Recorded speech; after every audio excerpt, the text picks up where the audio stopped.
It was Thanksgiving evening. The streets of Maple Creek were almost silent, except for the sound of laughter and the smell of roasted turkey escaping from warm homes. But not everyone was celebrating. Inside a small auto shop on the edge of town, Ethan Cole, a 34-year-old mechanic, wiped the grease from his hands and looked at the clock. 6:45 p.m.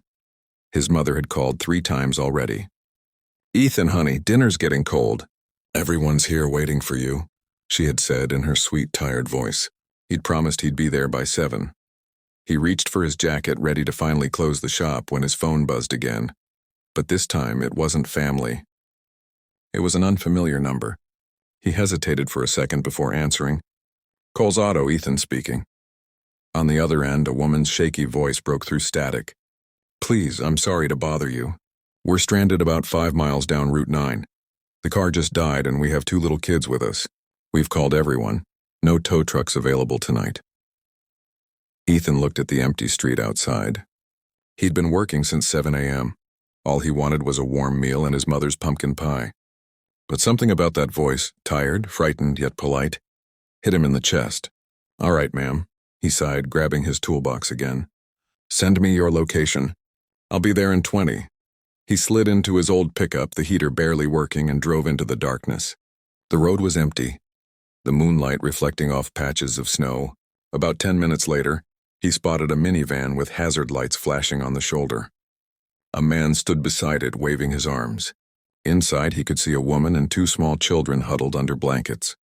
Ethan parked behind them and stepped out. "Evening. Looks like you had some bad luck," he said, forcing a smile. The man in his late 30s looked exhausted. "Yeah, car just shut off. Battery, maybe? We were heading to my wife's parents for dinner. The kids are freezing." Ethan opened the hood and started checking wires and fuses. His fingers were numb, but he didn't complain. "You folks are lucky it didn't happen farther up.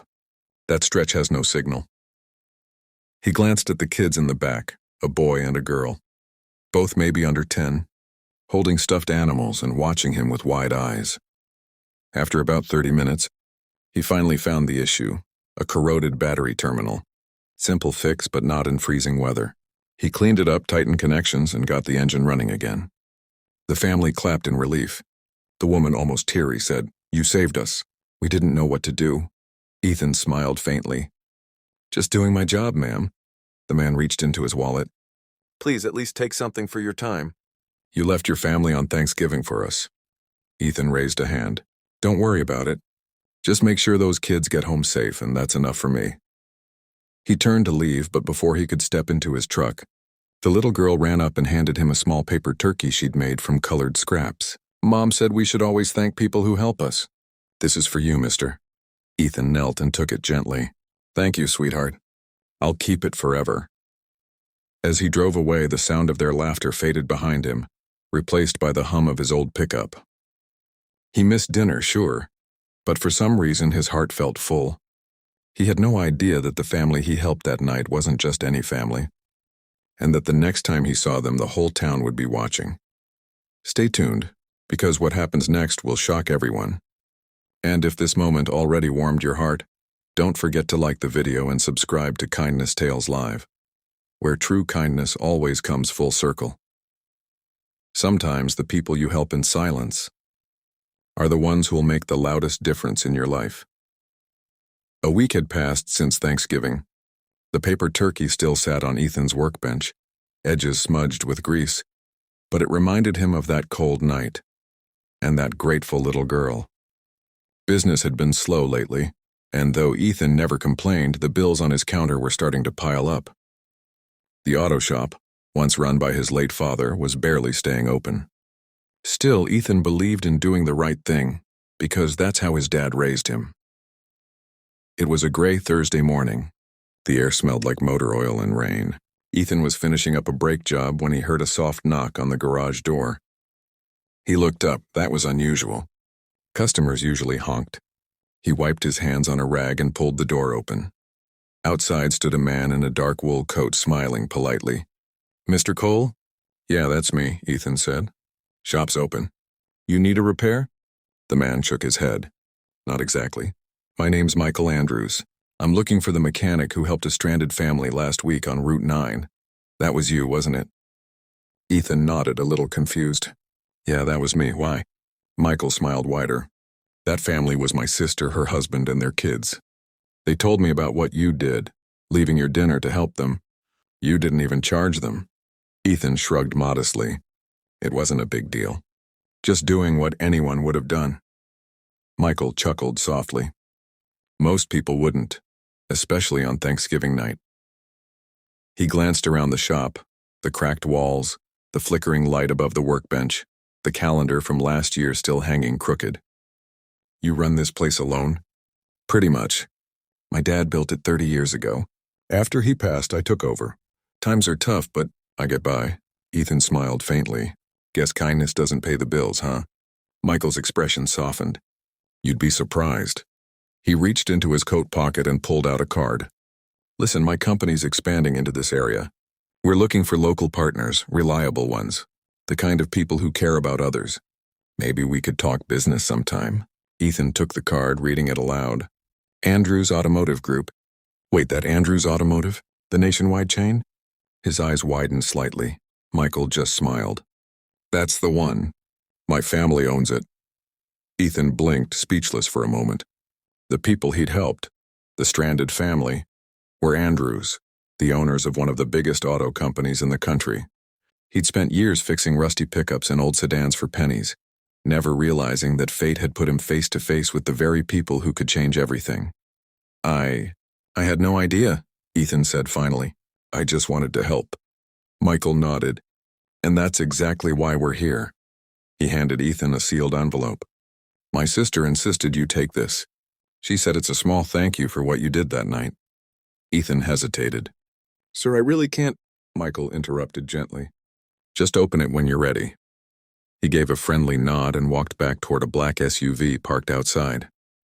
We'll be in touch, Ethan. I have a feeling this isn't our last meeting. As the SUV pulled away, Ethan stood there for a long moment, the envelope heavy in his hand.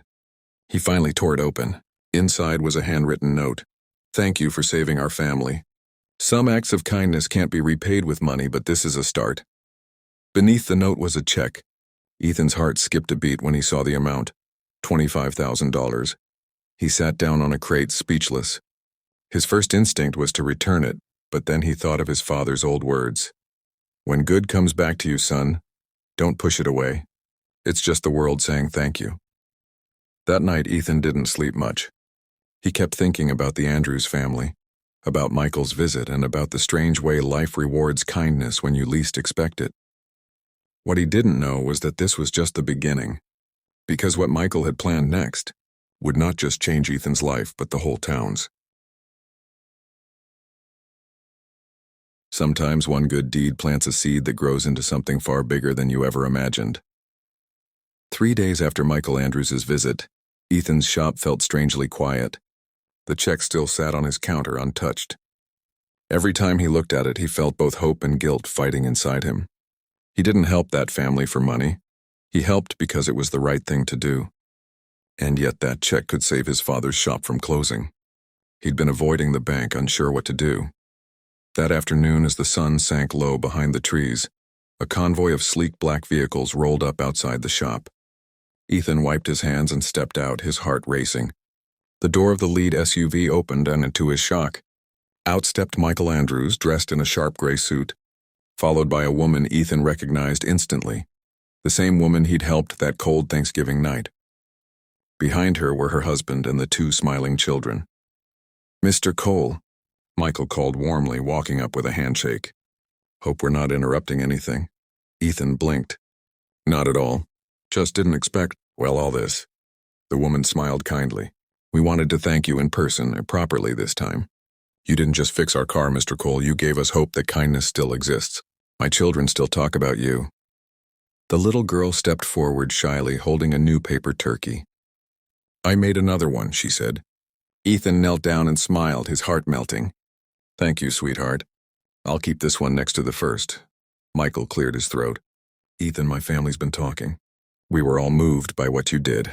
The truth is, we're looking to open a new Andrews Automotive Service Center in this region. We want someone local and someone with heart to run it. Ethan blinked, stunned. Run it? You mean As in manage it? Michael smiled. Not just manage, partner. We want to make you a 25% shareholder in the new branch, Andrews Auto of Maple Creek. Your reputation, your honesty, your dedication, that's the kind of person we want representing our name.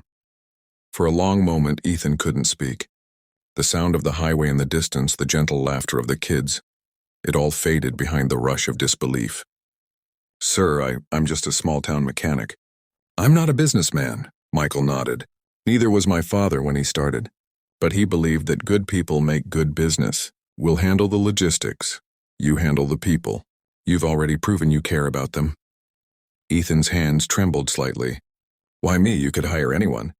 The woman spoke softly. Because you didn't ask for anything when you helped us. That kind of heart deserves a chance. The moment hung heavy with emotion. Ethan felt his eyes sting, thinking about his father, about all the years of struggle, about how close he'd come to losing everything. And now, because of one act of kindness, the doors of his life were opening in ways he never dreamed possible.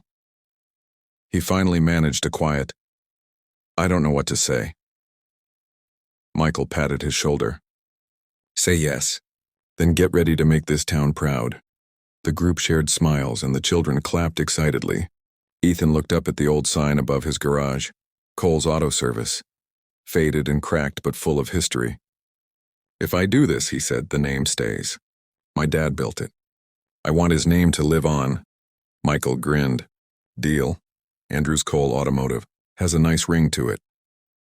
The handshake that followed sealed not just a partnership, but a friendship built on gratitude and respect. That evening, as the sun set behind the horizon, Ethan stood outside his shop. The new sign design already drawn on paper. For the first time in years, he allowed himself to dream again. But what he didn't know was that fate wasn't done yet. Because when the Andrews family shared his story online, it would go viral, reaching millions. And one very unexpected person from Ethan's past. Sometimes, the world sees your kindness only after someone else tells your story. 2 weeks later, Maple Creek was buzzing like never before. The town's newspaper had run a headline. Local mechanic partners with automotive giant after helping stranded family. But that was only the beginning. Michael's sister had filmed a small video. Just a short clip where she told the story of how Ethan had stopped everything to help her family on Thanksgiving night. She uploaded it to social media with the caption, a reminder that real heroes don't wear capes, they wear oil-stained jackets. Within days, the post exploded. Thousands of comments poured in from around the world, people thanking Ethan for restoring their faith in humanity, others sharing their own stories of kindness. Local news channels called him the Thanksgiving Mechanic. The video crossed 1 million views in a week.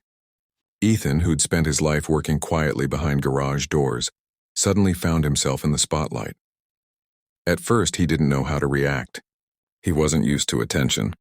Customers he'd never met started showing up, some just to shake his hand, others to bring pies, cookies, or thank you cards. One morning, a delivery truck arrived with boxes of brand new tools and equipment, courtesy of Andrews Automotive. A banner hung above his shop. Cole's Auto, where kindness drives service. Ethan smiled, overwhelmed but grateful. He kept working like always, refusing to let fame change who he was. I'm still just a mechanic, he told a local reporter. I fix cars, not lives. But if what I did helps people believe in goodness again, then maybe that's worth more than money. But fate had one more surprise waiting for him. It was a cold Sunday morning when a small silver sedan pulled into his lot. Ethan was under the hood of a pickup when he heard soft footsteps behind him. Excuse me, a woman's voice said gently. He turned around, wiping his hands, and froze. The woman looked to be in her late 50s with gray streaks in her hair and eyes that carried both sadness and warmth. She smiled faintly. You probably don't remember me, Ethan. But I remember you. He frowned, confused. I'm sorry, ma'am, She stepped closer. 20 years ago, my husband and I broke down on Route 17. It was pouring rain. You were just a teenager then, working with your father. You stopped to help us, and I wouldn't even take $1. Ethan blinked. Memories flashing back. A storm. A couple stranded in an old station wagon. His father beside him saying, We don't do this for cash, son. We do it because it's right. I remember now, he said quietly. You were driving a blue Pontiac. The woman's eyes filled with tears.